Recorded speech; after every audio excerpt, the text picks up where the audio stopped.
Alors bonjour, oui, je m'appelle Marc Wasilewski.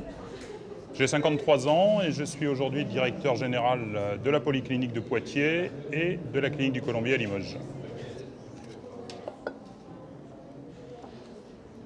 Pourriez-vous équilibrer vos comptes sans les recettes annexes? Seuil 88% des recettes des cliniques proviennent de l'assurance maladie. Comme simplement 88% de nos recettes viennent de l'assurance maladie et que notre taux de marge est en moyenne inférieur à 2%, il n'est pas concevable aujourd'hui d'équilibrer les recettes et les dépenses sans avoir nos recettes annexes. C'est extrêmement dommageable, oui, parce que le soin devrait être pris en charge. Le reste, effectivement, c'est ce qui devrait permettre aux établissements d'améliorer à la fois l'accueil, de pouvoir investir, etc. Chose qui aujourd'hui n'est pas possible et ne sert simplement à équilibrer le budget.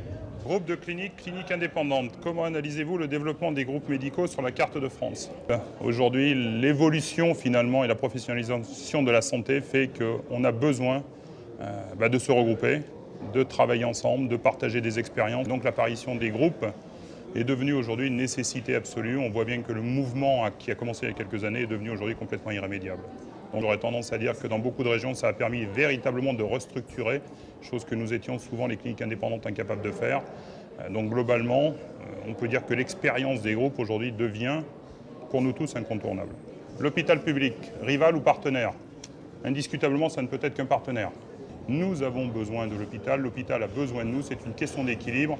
Et puis le libre choix, rien que cela, finalement, c'est un principe auquel moi je suis très attaché. Donc le libre choix des patients, il faut qu'il y ait cette concurrence, cette saine concurrence, ou même émulation, comme on dit de temps en temps. Donc je considère que c'est un partenaire avec qui on peut faire de l'excellent travail. Êtes-vous arrivé dans la santé par hasard? Compliqué, mais je dirais que non. On n'arrive pas dans ces métiers par hasard, finalement. Mais c'est vrai que mon premier poste a été un poste dans le domaine de la facturation, finalement, et sur un CDD. Et ça s'est prolongé depuis, je n'ose parler, depuis maintenant une trentaine d'années, finalement, en franchissant toutes les étapes et tous les échelons, ce qui amène une expérience du terrain, que je garde toujours présente à l'esprit. Je reste convaincu que c'est un très beau métier, même si aujourd'hui c'est très difficile de le faire.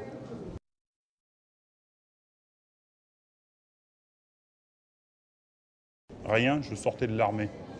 Donc, les études terminées, l'armée, et puis ça a été effectivement le premier poste que j'ai trouvé.